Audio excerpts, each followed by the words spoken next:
నమస్తే welcome to mega nine TV. ఆంధ్రప్రదేశ్లో నూతన జిల్లాల ఏర్పాటు మీద ప్రభుత్వం కసరత్తు చేస్తున్నట్లుగా తెలుస్తుంది. దీనికి సంబంధించి ఎన్నికల సమయంలో చంద్రబాబు నాయుడు ఇచ్చినటువంటి హామీ ఆంధ్రప్రదేశ్లో జిల్లాల ఏర్పాటు అనేది అస్తవ్యస్తంగా మారింది. నూతన జిల్లాలను ఏర్పాటు చేస్తాం, జిల్లాల యొక్క సరిహద్దుల్లో మార్పులు చేస్తాం, మండలాలకు సంబంధించి గ్రామాలకు సంబంధించినటువంటి సరిహద్దుల్లో మార్పులు చేస్తాం. ఆంధ్రప్రదేశ్లో ప్రధానంగా చూస్తున్నటువంటి పరిస్థితుల్లో చాలా వరకు జిల్లా కేంద్రాలకి ఇతర ప్రాంతాలు కూడా చాలా వరకు కూడా దూరంగా ఉన్నటువంటి సిచ్యువేషన్ కనిపిస్తుంది. జిల్లా ప్రజలు కూడా జిల్లా కేంద్రానికి వెళ్ళాలంటే చాలా కష్టతరం అవుతుంది అనేది కూడా అప్పుడు ప్రతిపక్షంలో ఉన్నటువంటి చంద్రబాబు నాయుడు సర్కార్ చేసినటువంటి పని. ఈ నేపథ్యంలో అధికారంలోకి రాగానే ఏర్పాటు చేస్తాం, నూతన జిల్లాల్లో సరిహద్దుల్ని మారుస్తాం, జిల్లాల పునర్విభజన తప్పనిసరిగా చేస్తామని చెప్పడం జరిగింది. దానిలో ప్రకారమే ఈరోజు కేబినెట్ కమిటీని కూడా జిల్లాల పునర్విభజన మీద ఆంధ్రప్రదేశ్ ప్రభుత్వం ఏర్పాటు చేయడం జరిగింది. రెవెన్యూ శాఖ ముఖ్య కార్యదర్శి దీనికి సంబంధించి కన్వీనర్గా వ్యవహరిస్తారు. మొత్తం 6 మంత్రులు ఈ కేబినెట్ కమిటీలో కూడా ప్రధానంగా ఉండేటువంటి పరిస్థితి అయితే కనిపిస్తుంది. ప్రధానంగా రెవెన్యూ శాఖ మంత్రి అనగాని సత్యప్రసాద్, హోంశాఖ మంత్రి వంగలపూడి అనిత, అదేవిధంగా మున్సిపల్ శాఖ మంత్రి నారాయణ, రోడ్డు భవనాల శాఖ మంత్రి బీసీ జనార్దన్ రెడ్డి, ఇక నిమ్మల రామానాయుడు, అదేవిధంగా నాదెళ్ల మనోహర్, సత్యకుమార్ యాదవ్, వీళ్ళకి మొత్తం కూడా కేబినెట్ సబ్ కమిటీలో అవకాశం కల్పించినటువంటి పరిస్థితి కనిపిస్తుంది. మొత్తం ఈ ప్రస్తుతం ఉన్నటువంటి ఆంధ్రప్రదేశ్లో జిల్లాల సరిహద్దు ఈ విధంగా ఉంది. ఇది మొత్తం కూడా 2022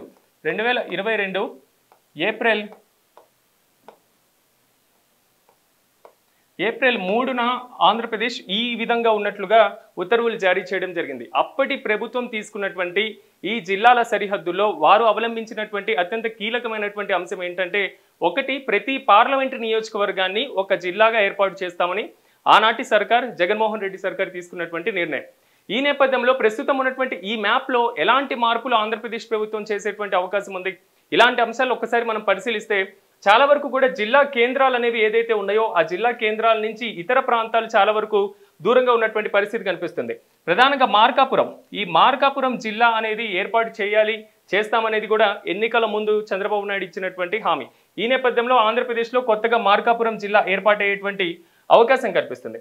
అదేవిధంగా నెల్లూరు జిల్లా కేంద్రం నుంచి ఇతర ప్రాంతాలు అనేవి చాలా దూరంగా ఉన్నాయి కాబట్టి కొన్ని ప్రాంతాలను ప్రకాశం జిల్లాలో కలిపేటువంటి అవకాశం ఉంది. అదేవిధంగా ఏదైతే బాపట్ల జిల్లాను ఏర్పాటు చేశారో బాపట్లలో ఇక్కడ ఉన్నటువంటి అద్దంకి ఇతర ప్రాంతాలు ఈ ప్రకాశం జిల్లాలో ఉన్నవన్నీ కూడా ఈ ఒంగోలుకి దూరంగా ఉన్నటువంటి సిచ్యువేషన్ కూడా కనిపిస్తుంది. అట్ ద సేమ్ టైం మనము కృష్ణా జిల్లాకి వెళ్తే ఎన్టీఆర్ జిల్లాలో ఉన్నటువంటి ఇక నూజివీడు ఈ ప్రాంతం కూడా ఈ ఎన్టీఆర్ జిల్లాలో ఉండేది ఇంతకుముందు, ఇప్పుడు తీసుకెళ్లి ఏలూరు జిల్లాలను ఏర్పాటు చేయడం జరిగింది. ఇక్కడ కూడా దీన్ని కూడా మార్చేటువంటి అవకాశాలు కనిపిస్తున్నాయి. ఆంధ్రప్రదేశ్లో ఉన్నటువంటి గిరిజన జిల్లాలు ఏవైతే ఉన్నాయో అల్లూరి సీతారామరాజు జిల్లా ఒకటి, పార్వతీపురం మన్యం జిల్లా ఒకటి, ఈ 2 జిల్లాల్లో కూడా కొంతవరకు మార్పులు ఉండేటువంటి అవకాశం ఉంది. ఇక శ్రీకాకుళం, విజయనగరం, విశాఖపట్నం ఇవి ఏదైతే జిల్లాలు ఉన్నాయో ఉత్తరాంధ్ర ప్రాంతాల్లో అంతగా మార్పులు లేకపోయినా కొంతవరకు సరిహద్దుల్లో చేంజెస్ చేసేటువంటి ఛాన్సెస్ కూడా కనిపిస్తున్నాయి. ఇక మొత్తం మీద ఆంధ్రప్రదేశ్లో ఉన్నటువంటి ఈ జిల్లాల ప్రస్తుతం ఉన్నటువంటి సిచ్యువేషన్లో కొంతవరకు మండలాలను ఒక ప్రాంతం నుంచి మరో ప్రాంతానికి మార్చడం, అదేవిధంగా కొంతమంది పేర్లతో కూడా జిల్లాలు ఉన్నటువంటి సిచ్యువేషన్ కనబడుతుంది. అల్లూరి సీతారామరాజు జిల్లా, అదేవిధంగా ఎన్టీఆర్ జిల్లా. యాక్చువల్గా అయితే ఎన్టీఆర్ పుట్టింది ప్రస్తుతం ఉన్నటువంటి మచిలీపట్నం కేంద్రంగా ఉన్నటువంటి కృష్ణా జిల్లాలో. కానీ అప్పుడు ఎలా పేరు పెడతారు? ఎన్టీఆర్ పుట్టినటువంటి ప్రాంతంలో కాకుండా విజయవాడ కేంద్రంగా ఉన్నటువంటి ఎన్టీఆర్ జిల్లాను ఎలా పెడతారు? కాబట్టి ఎన్టీఆర్ జిల్లా పేరును ఈ ప్రాంతంలో పెట్టేటువంటి అవకాశాలు కూడా లేకపోలేదు. ఇక పల్నాడు జిల్లా ప్రాంతంలో ఉన్నటువంటి కొన్ని ఏదైతే మండలాలు ఉన్నాయో వాటిని కూడా పరిశీలించేటువంటి అవకాశం ఉంది. ఎందుకంటే ఇక్కడ అమరావతి రాజధానిని ఏర్పాటు చేస్తున్నటువంటి పరిస్థితి కనిపిస్తుంది. ఈ అమరావతి రాజధాని ప్రాంతానికి సంబంధించి ఏదైతే ఉన్నాయో పెద్దకూరపాడు కానివ్వండి, లేకపోతే సత్తెనపల్లిలో ఉన్నటువంటి కొన్ని మండలాలు కానివ్వండి, అటు విజయవాడ ప్రాంతంలో ఉన్నటువంటి సిచ్యువేషన్, ఇక్కడ గుంటూరు, విజయవాడ, ఈ సిఆర్డిఏ పరిధి ఏదైతే ఉందో ఈ సిఆర్డిఏ పరిధితో అమరావతి జిల్లాని కూడా ఏర్పాటు చేసేటువంటి డిమాండ్ కూడా కనిపిస్తుంది. కాబట్టి పల్నాడు జిల్లాలో కొంత ప్రాంతం, గుంటూరు జిల్లాలో కొంత ప్రాంతం, ఎన్టీఆర్ జిల్లాలో, అదేవిధంగా కృష్ణా జిల్లాలో కొన్ని ప్రాంతాల్లో ఒకవేళ ఇప్పుడు రాజధాని ప్రాంతాన్ని, సిఆర్డిఏ ప్రాంతాన్ని ఒక జిల్లాగా ఏర్పాటు చేయాలని ప్రభుత్వం కృతనిశ్చయంతో ఉంటే రాజధాని అమరావతి జిల్లా కూడా ఏర్పాటయ్యేటువంటి అవకాశం ఉంది. అట్ ద సేమ్ టైం ఈ ఏర్పాటుతో ఈ కొన్ని జిల్లాల్లో ఉన్నటువంటి కొన్ని మండలాలన్నీ కూడా అమరావతి జిల్లాలోకి వెళ్ళేటువంటి అవకాశం ఉంటుంది. ఇక భౌగోళికంగా చూసుకుంటే ప్రకాశం జిల్లా అతిపెద్ద జిల్లాగా ప్రస్తుతం కనిపిస్తుంది. కాబట్టి ప్రకాశం జిల్లాని కొన్ని జిల్లాలుగా విభజించేటువంటి అవకాశం ఉంది. మార్కాపురం జిల్లా ఇందాక మనం ఏదైతే చెప్పుకున్నామో ఆ జిల్లాలకు సంబంధించి. ఇక కర్నూలు జిల్లాలో ఉన్నటువంటి కొన్ని ప్రాంతాలన్నీ కూడా జిల్లా కేంద్రం కర్నూలుకి చాలా వరకు దూరంగా ఉన్నటువంటి సిచ్యువేషన్ కనబడుతుంది. కాబట్టి ఈ జిల్లాల్లో కూడా మారేటువంటి అవకాశం ఉంది. ప్రధానంగా జగన్మోహన్ రెడ్డి సర్కార్ చేసినటువంటి నిర్ణయాల్లో 13 ఉన్నటువంటి జిల్లాలను 26 జిల్లాలు చేసినటువంటి నేపథ్యంలో ప్రస్తుతం ఉన్నటువంటి 26 జిల్లాలని కూడా మార్చేటువంటి ప్రక్రియ 1-2 జిల్లాలు కూడా పెరిగేటువంటి అవకాశాలు కూడా కనిపిస్తున్నాయి. ఇక జిల్లాలో వ్యక్తుల పేర్లను కూడా మార్చేటువంటి అవకాశం కనిపిస్తుంది. ఇందాక మనం చెప్పుకున్నట్లుగా ఎన్టీఆర్ పేరును కృష్ణా జిల్లాకు పెట్టేటువంటి అవకాశం కనిపిస్తుంది. రీసెంట్గా చర్చ జరిగినటువంటి వైఎస్ఆర్ కడప జిల్లా అయితే వైఎస్ఆర్ జిల్లా అని కూడా జగన్మోహన్ రెడ్డి సర్కార్ పేరు పెట్టినటువంటి నేపథ్యంలో దాని వైఎస్ఆర్ కడపగా కూడా మార్చేటువంటి అవకాశం కనిపిస్తుంది. ఇక అన్నమయ్య జిల్లా, చిత్తూరు జిల్లాలకు సంబంధించి ఇక్కడ ఉన్నటువంటి తిరుపతి జిల్లా కానివ్వండి, అన్నమయ్య జిల్లాలు కానివ్వండి, సత్యసాయి జిల్లా, అదేవిధంగా అనంతపురం జిల్లా, ఈ మండల కేంద్రాలకు దూరంగా ఉన్నటువంటి కొన్ని గ్రామాలను, కొన్ని మండలాలను కూడా ఇతర ప్రాంతాల్లో అడ్జస్ట్ చేసేటువంటి అవకాశం ఉంది. ఈ నేపథ్యంలో మనం ప్రధానంగా కొన్ని అంశాలను మనం పరిశీలించాలి. జిల్లాలు ఏర్పాటు చేయడం, మండలాలను ఏర్పాటు చేయడం, గ్రామాలను ఏర్పాటు చేయడం, ఇది భౌగోళికంగా కొంతవరకు కూడా వెసులుబాటు కల్పించేటువంటిది, పరిపాలనాపరమైనటువంటి సంబంధం ఉన్నటువంటి అంశం. కానీ జిల్లాల ప్రజలు ఏం కోరుకుంటున్నారు, ఇది ప్రధానంగా మనం డిస్కషన్ చేయాల్సినటువంటి అంశం. జిల్లా కేంద్రాలు ఏవైతే ఉన్నాయో, జిల్లా కేంద్రాలు ఆ జిల్లాలో ఉన్నటువంటి మారుమూల ప్రాంతాలు ఏదైతే ఉన్నాయో ఆ ప్రాంతాలకి దూరంగా ఉండడం కొంతవరకు కూడా కష్టతరమయ్యేటువంటి అవకాశం ఉంటుంది. రవాణా సదుపాయాలు లేకపోవడం కానివ్వండి, ఆ గ్రామాల జిల్లా కేంద్రాలకు ఏదైనా పని ఉంటే, ఇప్పుడు ప్రకాశం జిల్లాలో ఎక్కడో మార్కాపురం, ఎర్రగొండపాలెం నుంచి ఏదైనా పని ఉంటే ఒంగోలుకి వెళ్లాల్సినటువంటి సిచ్యువేషన్ వస్తుంది. అదే ఇక్కడ మార్కాపురం డిస్టిక్ని కనుక ఏర్పాటు చేసినట్లయితే జిల్లా కేంద్రం వాళ్ళకి దగ్గరగా ఉంటుంది కాబట్టి కొంతవరకు వెసులుబాటు అయ్యేటువంటి అవకాశాలు కూడా ఉంటున్నాయి. అట్ ద సేమ్ టైం ఇంకో ప్రధానమైనటువంటి అంశాన్ని కూడా మనం పరిశీలించాలి. కీలకమైనటువంటి అంశం ఏంటంటే జిల్లా కేంద్రాల్లో ఉన్నటువంటి మౌలిక సదుపాయాలు. జిల్లా కేంద్రాల్లో ఇప్పటికీ 26 జిల్లాలు ఏర్పాటు అయినప్పటికీను మౌలిక సదుపాయాల్లో కొంతవరకు వెనుకబాటు ఉంది. ఎందుకంటే చాలా వరకు కూడా ఆ ప్రాంతంలో ఏదైతే ఉందో ఆ ప్రాంతంలో ఉన్నటువంటి చిన్న ఏదైతే భవనాల్లో ఉన్నాయో వాటిల్లోనే జిల్లా పరిపాలన సంబంధమైనటువంటి అన్ని కార్యాలయాలని తరలించడం జరిగింది. కలెక్టరేట్ కావాలి, ఎస్పీ కావాలి, జిల్లాలో ఉన్నటువంటి రెవెన్యూ దగ్గర నుంచి R&B వరకు ప్రతి కార్యాలయాన్ని ఏర్పాటు చేయాల్సినటువంటి అవసరం ఉంటుంది. కాబట్టి ఇప్పటికి కూడా శాశ్వతమైనటువంటి భవనాలు కేటాయించి పూర్తి స్థాయిలో వాటి నిర్మాణం జరిగినటువంటి ప్రక్రియ కూడా కనబడలేదు. కాబట్టి ఇప్పుడు నూతన జిల్లాల ఏర్పాటు తర్వాత అలాంటిది ఎంతవరకు అవుతుంది ప్రస్తుతం ఉన్నటువంటి సిచ్యువేషన్లో అనేటువంటి అంశాలను కూడా మనం పరిశీలించాలి. అట్ ద సేమ్ టైం జిల్లాలో రవాణా సౌకర్యాల మెరుగుదల, అదేవిధంగా ఇవి మొత్తం కీలకంగా ఉండేటువంటి అవకాశం ఉంది.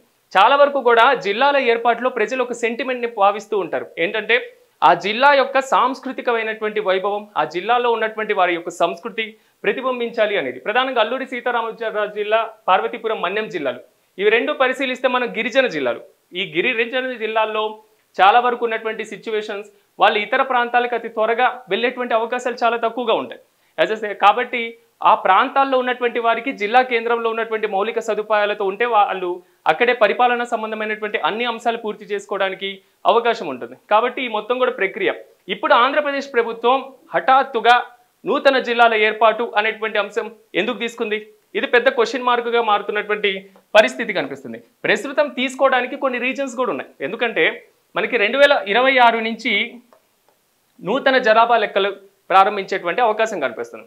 నూతన జనాభా లెక్కలతో పాటుగా ఆంధ్రప్రదేశ్ పునర్వ్యవస్థీకరణ చట్టం 2014 ప్రకారం ప్రస్తుతం ఆంధ్రప్రదేశ్లో ఉన్నటువంటి అసెంబ్లీ నియోజకవర్గాలను 225 స్థానాలకి పెంచాలి. ప్రస్తుతం ఉన్నటువంటి స్థానాలు కాకుండా ప్రస్తుతం 175 స్థానాలు ఉన్నాయి.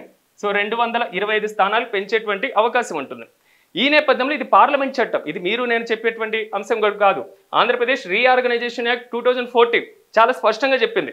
అట్ ద సేమ్ టైం దేశంలో పార్లమెంటరీ నియోజకవర్గాల పునర్వ్యవస్థీకరణ, ఇది కూడా 2026 వరకు ఉన్నటువంటి సిచ్యువేషన్ కనబడుతుంది.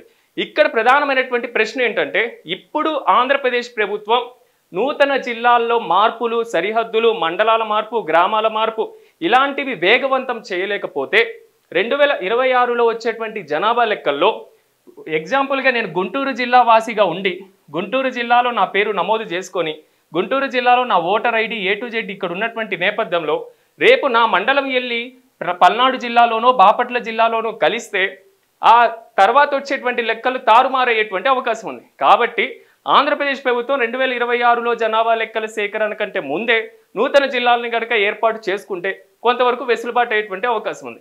ఇక్కడ ఇంకో కీలకమైనటువంటి అంశం కూడా వస్తుంది. ఆంధ్రప్రదేశ్ ప్రభుత్వం నూతన జిల్లాల ఏర్పాటులో ఒక జీవో శాంక్షన్ ద్వారానో ఒక సబ్ కమిటీ శాంక్షన్ ద్వారానో జిల్లాల సరిహద్దులు మారిస్తే చాలా వరకు కూడా కొన్ని క్లిష్టమైనటువంటి పరిస్థితులు వచ్చేటువంటి అవకాశం ఉంది.